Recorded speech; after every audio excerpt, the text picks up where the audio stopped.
Hello students, welcome to Abhinav commerce classes. This is Abhinav Sadle और आज से अपन स्टार्ट करेंगे ट्वेल्थ क्लास की इकोनॉमिक्स। तो ट्वेल्थ क्लास की इकोनॉमिक्स में जो आईएससी बोर्ड में micro economics and macro economics की बुक चलती है, हम आपको प्रेफर करेंगे आप फ्रैंक से पढ़ें। और सीबीएसई बोर्ड में इंडियन इकोनॉमिक डेवलपमेंट और मैक्रो इकोनॉमिक्स चलती है, और हम इसमें प्रेफर करेंगे कि आप संदीप गर्ग से पढ़ें। हम जब आपको पढ़ाएंगे तो हम दोनों को ही कवर करेंगे, जो टॉपिक्स एक्स्ट्रा है आईएससी में वो भी कवर करेंगे, और साथ में बता देंगे कि आईएससी वाले पढ़ लें, सीबीएसई वाले चाहे तो इग्नोर कर सकते हैं। अच्छा, इन दोनों में मैक्रो इकोनॉमिक्स जो है वो कॉमन है, तो हम मैक्रो इकोनॉमिक्स से ही स्टार्ट करेंगे। इसमें टोटल 5 यूनिट है: national income, money and banking, determination of income and employment, government budget and the economy, और लास्ट बैलेंस ऑफ पेमेंट। तो अभी अपन लोग मनी एंड बैंकिंग से स्टार्ट करेंगे। मनी एंड बैंकिंग में एक्चुअली 2 चैप्टर हैं, मनी अलग है, बैंकिंग अलग है। पहले अपन मनी पढ़ेंगे, छोटा सा चैप्टर है। देखिए, मनी का क्या मतलब होता, इंट्रोडक्शन। तो it is one of the most important discovery of modern time. आज के ज़माने की सबसे ज़्यादा कोई इंपॉर्टेंट डिस्कवरी है तो वो मनी है। अच्छा, इसके सिवा 2 और डिस्कवरी है, एक क्या, व्हील, और एक फायर। ये भी इंपॉर्टेंट डिस्कवरी में आता है। Next, very difficult to imagine today's life without money. Obvious सी बात है, आज अपन लोग लाइफ को इमेजिन ही नहीं कर सकते अगर मनी नहीं होती तो। It is the basic necessity of all economies, whether USA, UK और इंडिया। तो ये एक बहुत ज़्यादा बेसिक नेसेसिटी है सारी ही इकोनॉमीज़ की। वहाँ पे मनी तो चलती ही चलती है। हाँ, ऑल दो कहीं पे करेंसी जो है वो रुपीज़ में चलती, कहीं डॉलर चलती, कहीं पे पाउंड चलते हैं, लेकिन हर कंट्री की अपनी करेंसी है, वो नेसेसिटी भी है। अब अपन देखेंगे बार्टर सिस्टम। बार्टर सिस्टम का क्या मतलब होता है, बिफोर मनी इन्वेंशन, मतलब जब तक मनी का इन्वेंशन नहीं हुआ था उस टाइम पे क्या चलता था, बार्टर सिस्टम। बार्टर सिस्टम में क्या होता था, जैसे किसी के पास वीट है और सामने वाले के पास क्लोथ्स हैं, तो वो लोग आपस में गुड्स को एक्सचेंज करते थे। क्या बोलेंगे इसको, exchange of goods for goods. लेकिन इसमें एक प्रॉब्लम आती थी कि जिसके पास वीट है, ठीक है, उसको क्लोथ चाहिए, तो उसको किसी ऐसे इंसान को ढूंढना पड़ेगा जिसके पास क्लोथ्स हो, और जिसके पास क्लोथ्स हो वो रेडी होना चाहिए कि वीट लेने के लिए रेडी होना चाहिए। तो ऐसे इंसान को ढूंढना एक काइंड ऑफ कोइंसिडेंस हो जाता था, इसीलिए ये प्रॉब्लम भी थी। तभी लिमिटेशन हो जाएगी पहली, lack of double coincidence of bonds, मतलब फाइंडिंग पर्सन, ऐसे इंसान को ढूंढना काफ़ी मुश्किल होता था।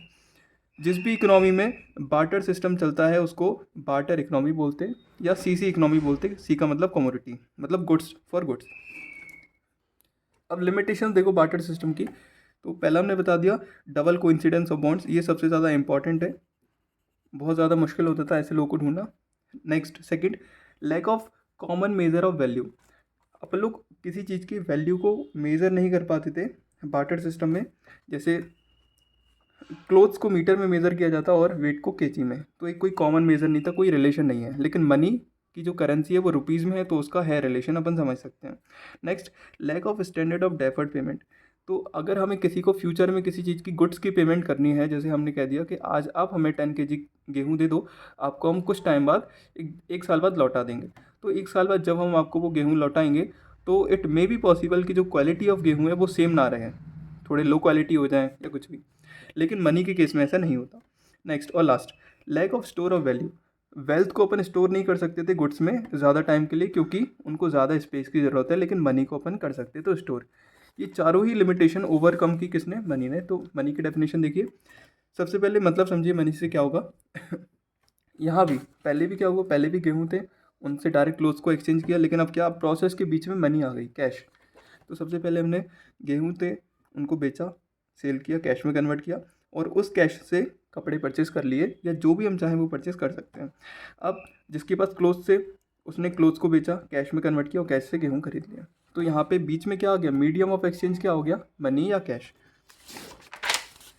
नेक्स्ट, मनी की definition, money is anything which is generally accepted as a medium of exchange. ये हमने बताया अभी, ये मीडियम ऑफ एक्सचेंज, किसी भी दो, अपन को कोई गुड्स परचेज करना है तो सबसे पहले अपन उसको कैश में कन्वर्ट करेंगे सामान बेच के, और उससे दूसरा गुड्स को परचेज करेंगे। एक एग्जांपल दे रहे हैं, आपको एक नया फ़ोन परचेज करना है तो आप अपना फ़ोन बेचेंगे, पहले कैश में कन्वर्ट करेंगे, उस कैश से दूसरा फ़ोन परचेज करेंगे। Next, measure of value. तो किसी भी चीज़ को मेज़र करना बहुत आसान हो गया मनी के साथ, लेकिन मनी के पहले ऐसा पॉसिबल नहीं था। अब जैसे कि हम कोई भी चीज़ आपको देखा, हम कहें ये कितने की होगी, तो आप उसकी वैल्यू मनी की टर्म्स में डिटरमाइन कर सकते हैं। लेकिन हम बोलें कि इसकी कितनी वैल्यू होगी, इन केस ऑफ कोई अदर कमोडिटी तो उसमें थोड़ी प्रॉब्लम होगी। Next, store of value, money को स्टोर करना भी पॉसिबल है।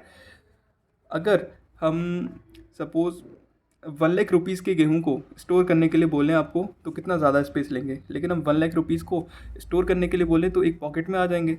Next, means for standard of deferred payment, मतलब अगर हमें किसी को फ्यूचर में पेमेंट भी करनी है तो मनी की हेल्प से वो भी पॉसिबल है, लेकिन जब तक मनी नहीं थी वो पॉसिबल नहीं था। अभी हमने बताया ना, क्योंकि जो क्वालिटी ऑफ गुड्स है वो लो हो सकती है, चेंज हो सकती है। अब मनी में क्या क्या आता है, तो coins, currency notes, cheques etcetera and any other commodity act as an instrument of exchange of goods and services. तो कोई भी ऐसी कमोडिटी जो एक्ट करती है किस चीज़ को, गुड्स एंड सर्विसेज को एक्सचेंज करने में, मतलब यहाँ ये भी कह सकते हैं जो कूपन्स वगैरह होते हैं वो भी किस में आ जाएंगे, मनी में आ जाएंगे। फंक्शंस देखिए मनी के 3 फंक्शंस होते हैं, प्राइमरी, सेकेंडरी एंड कंटिजेंट। ये CBSE में नहीं है, ये ISC में है सिर्फ। प्राइमरी, मीडियम ऑफ एक्सचेंज, तो ये आपको बताया हमने, जो स्टार्टिंग के डेफिनेशन के 2 फंक्शन है, मीडियम ऑफ एक्सचेंज और मेजर ऑफ वैल्यू, ये प्राइमरी है, ये भी प्राइमरी है, ये भी प्राइमरी है। सेकेंडरी में बाकी 2, ये store of value, means for standard of deferred payment, ये भी सेकेंडरी, ये भी सेकेंडरी। तो ये तो आपको समझ में आ गया होगा। अब कंटिजेंट फंक्शन में क्या आ जाएंगे, तो कंटिजेंट में बाकी सारे फंक्शन, इन फंक्शन को छोड़ के कंटिजेंट हो जाएंगे। पहला है distribution of national income, national income को डिस्ट्रीब्यूट करना पॉसिबल हो सका with the help of money. जैसे कि नेशनल इनकम मतलब कि लैंड, लेबर, कैपिटल, एंटरप्रेन्योर, उनको लैंड के बदले रेंट देना, कैश में देना, ठीक है। लेबर को वेजेस देना, वो भी कैश में देते हैं। कैपिटल पे इंटरेस्ट देना, वो भी कैश में, और एंटरप्रेन्योर को प्रॉफिट देना, वो भी कैश में पॉसिबल हुआ। मैक्सिमाइजेशन ऑफ सेटिस्फैक्शन, अपन लोगों को कोई चीज़ 1 यूनिट परचेज करनी है या 2 यूनिट परचेज करनी है, 10 यूनिट परचेज करनी है, वो मनी की हेल्प से पॉसिबल था।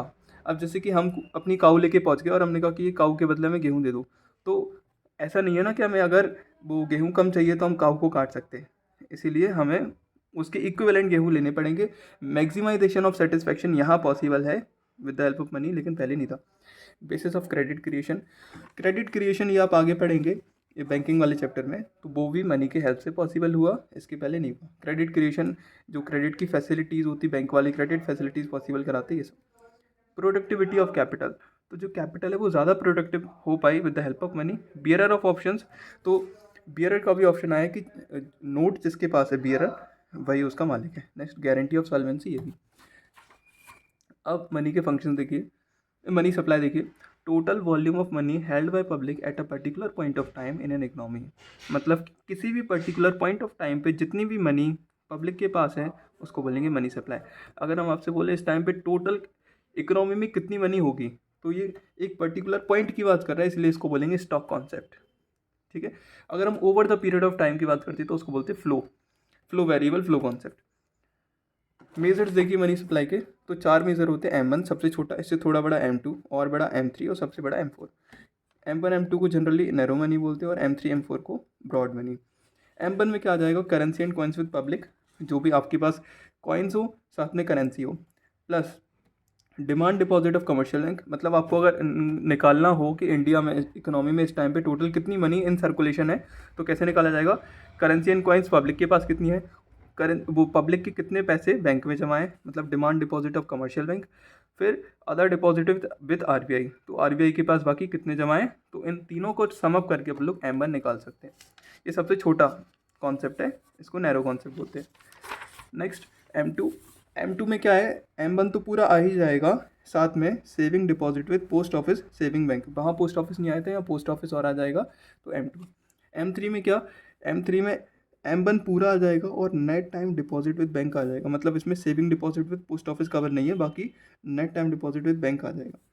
M4, तो M4 में सब कुछ आ जाएगा, मतलब M3 भी आ जाएगा, M3 पूरा आ जाएगा, साथ में ये कवर नहीं हो पाया था M3 में, तो ये भी आ जाएगा, saving deposit with post office, तो total deposit with post office saving bank. अब एक छोटा सा टॉपिक दिया होगा कि मनी और हाई पावर्ड मनी क्या होता। मनी में करेंसी और डिमांड डिपॉजिट आता, और हाई पावर्ड मनी में करेंसी और कैश रिजर्व विद बैंक आता। मनी अपन लोगों के लिए कॉन्सेप्ट एप्लीकेबल होता, और ये high powered money government use करती है। ये करेंसी दोनों में कॉमन है, डिफरेंशिएट सिर्फ डिमांड डिपॉजिट और कैश रिजर्व विद बैंक में होगा। Thank you.